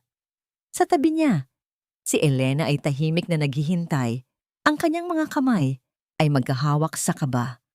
Ang bawat pahina ng sulat ay punit-punit, bakas ng panginginig ng mga kamay ni Mylene sa loob ng selda, isang desperadong pagtatangka na hilahin ang iba pababa, kasama niya sa hukay na siya rin ang humukay. Si Attorney Gardo, bulong ni Rafael, ang kanyang tinig ay naging isang matalim na kumpas ng katarungan. Siya ang nag-ayos ng lahat ng pekeng titulo. Siya ang tumulong kay Mylene na ilipat ang pangalan ng mansyon at ng lupain sa ilalim ng pangalan nila Bernie habang sinisiguro sa akin sa Dubai na ang lahat ay maayos at nasa pangalan ni nanay. Isang matinding pait ang lumaganap sa kalooban ni Rafael. Ang abogadong ito ay ang taong binayaran niya ng malaki upang protektahan ang interes ng kanyang ina. Ngunit naging kasabwat pala ito sa isang sistematikong pagnanakaw. Ang bawat dokumentong natanggap niya sa Dubai, ang mga selyo, ang mga pirma, ang mga legal na papeles, ay lahat pala ay isang malaking sarswela. Nabalik lamang ang kanyang ulirat nang makita niya ang kanyang ina, si Aling Teresa, na dahan-dahang sumusubo ng mainit na lugaw na dala ni Elena. Ang bawat marahang paglunok ng matanda ay tila isang milagro sa paningin ni Rafael. Ang mga pisngi nito ay nagsisimula nang magkaroon ng kaunting kulay malayo sa malaabong hitsura nito sa kalsada noong unang gabi ng kanyang pagdating. Isang matinding pagnanais na tapusin ang laban na ito ang namuo sa kanyang dibdib. Para sa bawat butil ng kanin na ipinagkait sa kanyang ina, sisiguraduhin niyang may mananagot. Elena, bantayan mo muna si nanay, sabi ni Rafael habang dahan-dahang tumatayo. May kailangan lang akong tapusin. Ang katarungan ay hindi magiging ganap hanggat may isang ahas na malayang nakagagala sa bayan nating ito. Pagdating ni Rafael sa opisina ni Attorney Gardo, sinalubong siya ng amoy ng mamahaling tabako at lumang libro. Ang abogado ay nakaupo sa kanyang malambot na upuan, tila walang kamalay-malay na ang kanyang kuta ay malapit ng gumuho. Nang makita niya si Rafael, isang pekeng ngamong ngiti ang gumuhit sa kanyang mga labi, ngunit mabilis itong naglaho nang makita ang mga pulis na kasunod ng lalaki. Rafael, kakarating mo lang ba? Balak ko sanang dalawin ang nanay mo. Ang pautal-utal na simula ng abogado. Huwag mo nang banggitin ang pangalan ng ina ko sa marumi mong bibig. Putol ni Rafael. Ang kanyang boses ay tila isang hatol mula sa langit. Hawak na ng mga otoridad ang bawat transaksyong ginawa ninyo ni Mylene. Ang bawat pirma mo sa mga pekeng dokumento ay magsisilbing ebidensya ng iyong pagkakanulo sa iyong propesyon. Ang tunog ng pagposa sa mga kamay ni Attorney Gardo ay tila isang malakas na hudyat ng tagumpay para kay Rafael. Wala nang ingay, wala nang sigawan. Ang katahimikan ng pagbagsak ng isang makapangyarihang tao ay mas matindi pa sa anumang gulo. Bago bumalik sa ospital, dumaan muna si Rafael sa presinto upang harapin si Mylene sa huling pagkakataon. Doon, sa likod ng mga rehas, nakita niya ang isang babaeng wala ng bakas ng karangyaan. Ang kanyang mga alahas ay wala na. Ang kanyang mamahaling damit ay gusot-gusot at ang kanyang mukha ay puno ng takot. Ang dating reyna ng mansyon ay isa na lamang anino ng kanyang sariling kasakiman. Rafael, maawa ka. Pinilit lang ako ni Bernie.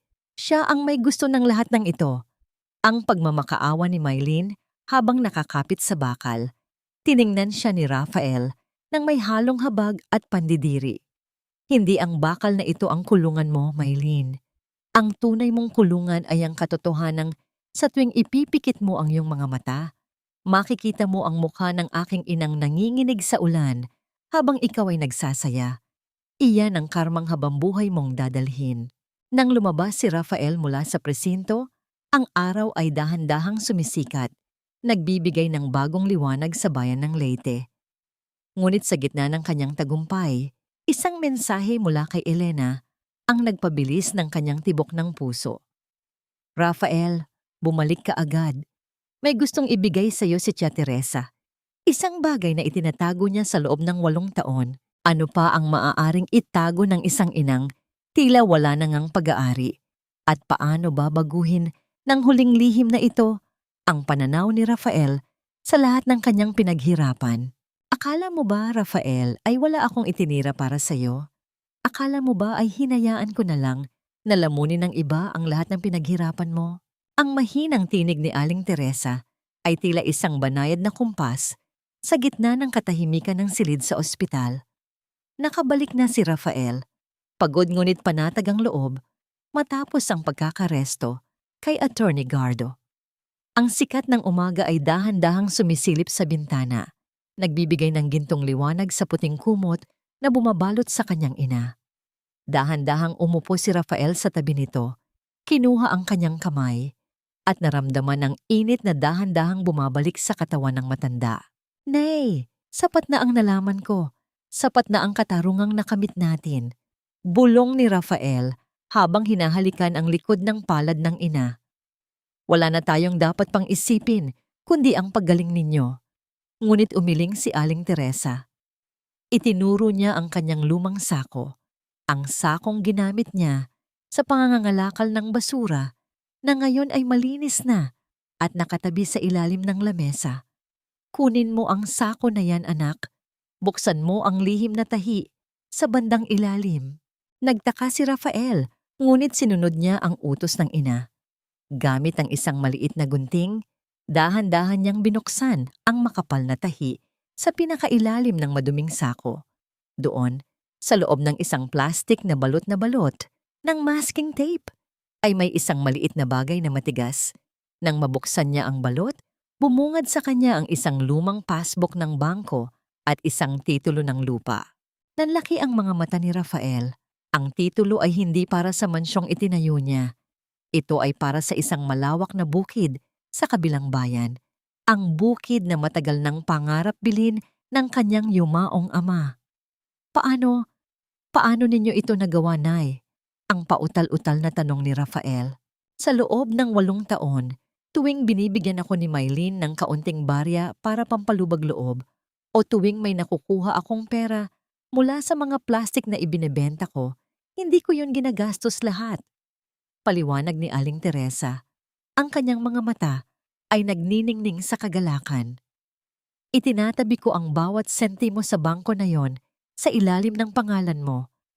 Alam kong darating ang araw na babalik ka, at ayaw kong wala kang madatnan, kundi ang bahay na bato na hindi naman natin tunay na tahanan. Gusto kong meron kang lupang matataniman, lupang sa atin talaga. Napahagulgol si Rafael. Ang kanyang inang itinuring na basurera, ang inang pinagkaitan ng pagkain at gamot, ay nagawa pang mag-ipon mula sa kanyang barya-baryang kita para sa kinabukasan ng kanyang anak. Habang ang lahat ay nagnanakaw sa kanya, ang kanyang ina ay ang tanging taong tunay na nag-iingat para sa kanya. Ang bawat sentimo sa passbook na yon ay hindi lamang pera. Iyon ay dugo, pawis, at hindi matatawarang pagmamahal ng isang inang hinding-hindi tatalikod. Iniyukod ni Rafael ang kanyang ulo sa kandungan ng ina. Ang bawat patak ng kanyang luha ay tila isang panalangin ng pasasalamat. Nay, kayo ang tunay na mayaman sa ating dalawa. Ang mansyong yon ay walang kwenta kumpara sa sakong ito na naglalaman ng inyong puso. Dahan-dahang pumasok si Elena sa silid, may dalang mga sariwang bulaklak. Nakita niya ang mag-ina at isang matamis na ngiti ang gumuhit sa kanyang mga labi. Sa unang pagkakataon sa loob ng 8 taon, ang hangin sa loob ng silid ay hindi na mabigat sa dusa, kundi puno na ng pag-asa. Rafael, tapos na ang bagyo, bulong ni Elena habang inilalagay ang mga bulaklak sa pasong nasa tabi ng kama. Oras na para itayo ang tunay na tahanan sa lupang pinaghirapan ni Tia Teresa. Tumango si Rafael, ang kanyang determinasyon ay mas matatag pa sa semento. Sa kanyang isipan, nabuo na ang isang bagong pangarap. Hindi na ang maging pinakamayaman sa Dubai, kundi ang maging pinakamabuting anak sa tabi ng kanyang ina sa gitna ng kanilang sariling bukid. Ngunit habang tinititigan niya ang pamagat ng titulo, napansin niya ang isang huling sulat na nakadikit sa likod nito. Isang maikling mensahe na tila isang huling hiling ni Aling Teresa bago pa man dumating ang araw na ito. Ano ang nakasulat sa huling hiling na yon? At paano nito babaguhin ang huling hakbang ni Rafael tungo sa ganap na kapayapaan at pagkakaisa? Ang pag-ibig ay hindi lamang nasusukat sa mga salitang binitiwan, kundi sa mga sandaling nanatili ka kahit ang lahat ay tumalikod na. Ang boses ni Rafael ay tila isang malalim na bulong na humahalo sa huni ng mga ibon sa labas ng bintana ng ospital. Habang mahimbing na natutulog si Aling Teresa, lumabas muna si Rafael sa balkonahe upang masulyapan ang unti-unting pagbangon ng araw.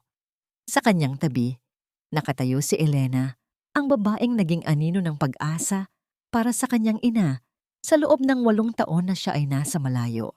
Dahan-dahang itinuon ni Rafael ang kanyang paningin sa mga kamay ni Elena, mga kamay na hindi nag-atubiling humawak sa maduming palad ni Aling Teresa, mga kamay na naging katuwang sa bawat lihim na pagpapadala ng gamot at pagkain. Isang matinding pakiramdam ng utang na loob at paghanga ang lumaganap sa kanyang dibdib. Mas matindi pa sa anumang kagalakang naramdaman niya sa kanyang mga naging tagumpay sa Dubai. Elena, tawag ni Rafael. Ang kanyang boses ay naging malambot at puno ng emosyon. Sana ay nalaman ko agad. Sana ay mas maaga akong nakinig sa boses ng puso ko kaysa sa mga peking balita ni Mylene. Kung hindi dahil sa'yo, baka wala na akong inang babalikan ngayon. Isang matamis at mapait na ngiti ang gumuhit sa mga labi ni Elena. Dahan-dahan niyang inayos ang kanyang buhok na hinihipan ng hangin. Ginawa ko yon hindi dahil sa kailangan mo ng pabor, Rafael. Ginawa ko yon dahil pamilya na ang turing ko kay Tia Teresa. At siguro, dahil ang pangakong binitiwan natin bago ka umalis ay hindi kailanman nabura sa isip ko. Napatitig si Rafael sa mga mata ni Elena. Doon, sa ilalim ng liwanag ng umaga, nakita niya ang parehong ningning na nakita niya 8 taon na ang nakalilipas. Isang ningning na puno ng katapatan at isang pag-ibig na tahimik na naghintay sa gitna ng unos. Dahan-dahang iniabot ni Rafael ang kanyang kamay at hinawakan ang mga daliri ni Elena. Ang bawat haplos ay tila isang gamot na nagpapahilom sa mga sugat ng kanyang pag-iisa sa ibang bansa.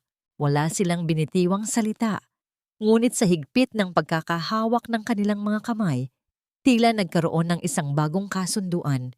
Isang kasunduang hindi na muling mabubura ng distansya o ng anumang kasinungalingan. Ang kilig na nararamdaman ni Rafael ay hindi katulad ng sa isang kabataan. Ito ay isang malalim at matandang uri ng pag-ibig. Isang pag-ibig na dumaan sa apoy at naging mas matatag pa kaysa sa ginto. Anong balak mo ngayon sa mansyon? Tanong ni Elena. habang dahan-dahang isinasandal ang kanyang ulo sa balikat ni Rafael. Ibebenta ko ang mansyong yun. Seryosong sagot ni Rafael. Ang bawat semento niyon ay puno ng masasamang alaala. Gagamitin ko ang pera para sa bukid na binili ni nanay. Doon tayo magsisimula muli. Doon ko itatayo ang tunay na tahanan nating lahat. Naramdaman ni Rafael ang bahagyang pagtango ni Elena. Sa gitna ng katahimikan, narinig nila ang mahinang paggalaw mula sa loob ng silid. Mabilis na pumasok ang dalawa at nakita nilang gising na si Aling Teresa. Nakatingin sa kanila nang may ngiti ng isang inang nakakita ng kanyang huling hiling na natupad. Bagay kayo mga anak? Mahinang biro ng matanda na nagdulot ng pamumula sa mga pisngi ni Elena. Sana ay wag na nating sayangin ang bawat sandaling magkakasama tayo. Isang malakas na pintig ng kaligayahan ang naramdaman ni Rafael. Ngunit sa likod ng kanyang isipan, alam niyang may isang huling bagay pa siyang kailangang gawin bago sila tuluyang lumisan sa bayang ito patungo sa kanilang bagong simula. Ang huling hakbang ng katarungan ay kailangang maging ganap, hindi sa pamamagitan ng galit, kundi sa pamamagitan ng isang pagtatapos na may malinis na budhi. Nang dahan-dahang lumabas si Rafael upang kumuha ng pagkain, isang pamilyar na anino ang nakita niyang naghihintay sa hallway ng ospital. Si Bernie, ang asawa ni Mylene, na mukhang pagod at wasak na ang buhay. Mayroon itong dalang isang luma at kalawangin na susi. Susi para sa ano ang hawak ni Bernie at anong huling katotohanan ang nakatago sa ilalim ng mansyong tila ayaw pang pakawalan ang mga lihim nito. Ang bawat pader na itinayo sa kasinungalingan ay guguho rin sa huli. Ngunit ang pundasyong gawa sa katapatan ay mananatiling matatag kahit anong bagyo ang dumating. Ang boses ni Rafael ay tila isang hatol na dahan-dahang binibigkas sa gitna ng malamig na hallway ng ospital. Sa harap niya ay nakatayo si Bernie, ang lalaking dati ay nagniningning sa karangyaan. Ngunit ngayon ay tila isang basang sisiw na nanginginig sa takot. Ang kanyang mga damit ay gusot-gusot, ang kanyang mga mata ay lubog, at ang kanyang mga kamay ay hindi tumitigil sa panginginig habang iniabot ang isang lumang susing kinalawang na. Rafael, pakiusap, tanggapin mo ito. Ang pautal-utal na pagsusumamo ni Bernie. Ito ang susi sa isang maliit na kahon sa ilalim ng sahig ng lumang bodega sa mansyon. Sinabihan ako ni Mylene na sunugin ang laman niyon, pero hindi ko nagawa. Doon nakatago ang tunay na testamento ng tatay mo at ang mga liham na nagpapatunay na ang pamilya namin ang may malaking utang sa inyo, hindi kayo sa amin. Isang matinding katahimikan ang bumalot sa pagitan nila. Dahan-dahang kinuha ni Rafael ang susi. Ang lamig ng bakal ay tila isang huling piraso ng puzzle na kukumpleto sa katotohanan. Sa loob ng 8 taon, ginamit ni Mylene ang utang na loob bilang panakot. Ngunit lumalabas na ang lahat ay isang malaking baligtaran. Ang mga magnanakaw ay nagpanggap na biktima at ang mga biktima ay ginawang alipin. Umalis ka na, Bernie. Ang tanging nasabi ni Rafael, ang kanyang tinig ay walang halong galit, kundi puno ng matinding pagkapagod. Hayaan mo na ang batas, ang humusga sa inyo. Huwag mo nang muling gambalain ang katahimikan ng nanay ko. Nang bumalik si Rafael sa mansyon sa huling pagkakataon, hindi na niya naramdaman ang paghanga sa karangyaan nito. Ang bawat ginto at kristal ay tila mga dumi na kailangang linisin. Pinuntahan niya ang bodega, binuksan ang lihim na taguan at doon niya nahanap ang kahon. Sa loob, nabasa niya ang sulat ng kanyang yumaong ama. Teresa, alam kong susubukan nilang kunin ang lahat sa atin. Itago mo ang dokumentong ito. Ang lupang binili natin sa kabilang bayan ang magiging kaligtasan ninyo. Naintindihan na ni Rafael ang lahat. Ang kanyang ina ay hindi lamang nag-ipon. Pinrotektahan nito ang huling habilin ng kanyang ama sa gitna ng panganib. Pagkalipas ng ilang buwan, ang mansyon ay tuluyan ng naibenta. Ginamit ni Rafael ang pera upang itayo ang Teresa's Haven. Isang payak, ngunit magandang bahay sa gitna ng malawak na bukid na binili ng kanyang ina. Wala nang matatayog na gate, wala nang mga CCTV, tanging mga puno ng mangga at malalawak na taniman ng palay ang nakapaligid sa kanila. Isang hapon, habang nakaupo si Aling Teresa sa isang tumba-tumba sa balkonahe, dahan-dahang lumapit si Rafael at si Elena. Ang hangin ay sariwa, amoy ng bagong aning palay, at ang huni ng mga kuliglig ay tila isang awit ng pasasalamat. "Nay, maayos na ang lahat," bulong ni Rafael habang dahan-dahang hinahaplos ang kamay ng ina. "Wala na tayong utang sa kahit kanino. Ang lupang ito ay atin, at ang bawat butil na aanihin natin ay bunga ng inyong pagmamahal." Isang matamis na ngiti ang gumuhit sa mga labi ni Aling Teresa. Ang kanyang mga mata, na dati ay puno ng luha at takot, ngayon ay nagniningning na parang mga bituin sa gitna ng dapit hapon. "Sapat na sa akin na narito ka, anak. Ang tunay na kayamanan ay hindi ang bahay na bato, kundi ang pagkakataong mahawakan ng kamay mo nang walang takot." Dahan-dahang kinuha ni Rafael ang kamay ni Elena at pinagsama ang kanilang mga palad sa ibabaw ng kamay ni Aling Teresa. Ang init ng kanilang mga balat ay tila isang sumpa ng katapatan na hinding-hindi na muling mabubura. Ang katarungan ay nakamit na, ang mga sugat ay dahan-dahan nang naghihilom, at sa gitna ng payapang bukid, ang pamilyang Vergara ay muling nabuo, mas matatag, mas matapang at puno ng pag-asa. Natanaw ni Rafael sa malayo ang paglubog ng araw, at sa unang pagkakataon, sa loob ng 8 taon, naramdaman niya ang tunay na kahulugan ng salitang uwi. Hindi ito isang lugar, kundi isang pakiramdam ng pagiging ligtas sa piling ng mga taong hinding-hindi ka susukuan kahit ang buong mundo ay tumalikod na sa iyo. Ang tunay na yaman ay hindi matatagpuan sa loob ng isang vault o sa kinang ng mga alahas, kundi sa bawat pintig ng puso ng pamilyang nananatiling buo sa gitna ng unos at sa kapayapaang hindi kayang bilhin ng salapi. 1 taon na ang nakalilipas mula nang gumuho ang kuta ng kasinungalingan sa mansyon ng mga Vergara, sa gitna ng malawak at gintong bukirin sa Leyte, kung saan ang bawat uhay ng palay ay tila sumasayaw sa ihip ng hanging habagat. Isang bagong tahanan ang itinayo mula sa pundasyon ng katapatan. Ang bahay ay gawa lamang sa matibay na kahoy at semento, payak at may malawak na beranda. Ngunit sa bawat sulok nito ay umaalingaw-ngaw ang tunay na kaligayahan. Nakaupo si Aling Teresa sa kanyang paboritong tumba-tumba, suot ang isang malinis at maayos na bestido. Wala na ang uling sa kanyang mukha, at ang kanyang mga mata ay nagniningning na sa sigla ng isang inang muling nabuhay ang dangal.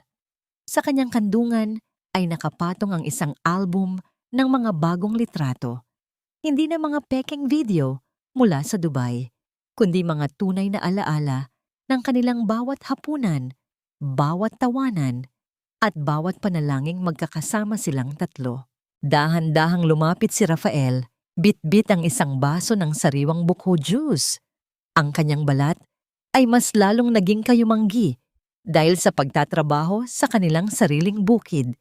Ngunit ang kanyang tindig ay puno ng kapayapaan na hindi niya kailanman naramdaman sa 8 taon niya sa ibang bansa. Sa likuran niya ay si Elena, na ngayon ay asawa na niya, dala ang isang basket ng mga bagong pitas na prutas. "Nay, pahinga muna kayo. Baka mapagod ang mga mata ninyo sa pagtingin sa mga litratong yan," biro ni Rafael habang dahan-dahang hinahalikan ang noo ng kanyang ina. Isang matamis na ngiti ang isinagot ni Aling Teresa. "Hindi ako napapagod, anak. Gusto ko lang siguraduhin na hindi ito panaginip, na talagang narito ka na sa tabi ko at wala na tayong kailangang katakutan." Kinuha ni Elena ang kamay ng kanyang biyenan. "Wala na po, Tia Teresa. Ang bawat sentimong pinaghirapan ni Rafael ay ligtas na rito sa ating bukid. At higit sa lahat, ang katarungan ay nananatiling nakabantay sa atin. Sa kabila ng kanilang kapayapaan, hindi kailanman nakalimutan ni Rafael ang mga aral ng nakaraan. Si Mylene at Bernie ay nananatili sa loob ng bilangguan. Binubuno ang hatol ng batas para sa kanilang mga krimen. Hindi nagtatanim ng galit si Rafael. Sa halip, pinili niyang magpatawad. Hindi dahil sa karapat-dapat sila, kundi dahil ayaw niyang mabulok ang kanyang sariling kaluluwa sa puot. Ngunit ang kapatawarang yon ay may hangganan. Alam niyang ang katarungan ay kailangang maging ganap upang hindi na muling maulit ang kasaysayan. Natanaw ni Rafael sa malayo ang paglubog ng araw. Ang kalangitan ay nagkulay kahel at lila. Tila isang obra maestra. Panginoon, naalala niya ang mga gabi sa Dubai kung saan ang tanging tanawin niya ay ang matatayog na gusali at ang lamig ng aircon. Napagtanto niya na ang 8 taon na yon ay isang mahalagang aral. Ang pagsisika para sa pamilya ay marangal, ngunit ang presensya at pag-aaruga ay mas mahalaga kaysa sa anumang halaga ng padala. Ang utang na loob na naging tanikala sa kanilang pamilya ay napalitan na ng tunay na pagmamahalan. Napagtanto ni Rafael na ang bawat sakripisyo ng kanyang ina, mula sa pangangalakal ng basura hanggang sa paglilihim ng kanyang dusa, ay ang pinakamataas na uri ng kabayanihan. Habang dahan-dahang lumulubog ang araw, nagyakap ang tatlo sa balkonahe, tahimik na pinagmamasdan ang kapayapaan ng kanilang sariling lupain. Ang kwento ng ang ninakaw na dignidad ay hindi lamang nagtatapos sa pagpaparusa sa mga masama, kundi sa muling pagkabuo ng isang pamilyang naniniwalang ang tunay na yaman ay nasa loob ng tahanang puno ng pagmamahal at katotohanan. Sa bawat ihip ng hangin sa bukid ng Leyte, isang bulong ang nananatili, na ang pag-ibig ng isang ina ay ang tanging gintong hindi kailanman mananakaw, at ang pagbabalik ng isang anak ay ang tanging kayamanang tunay na makapaghuhugas sa bawat sugat ng nakaraan.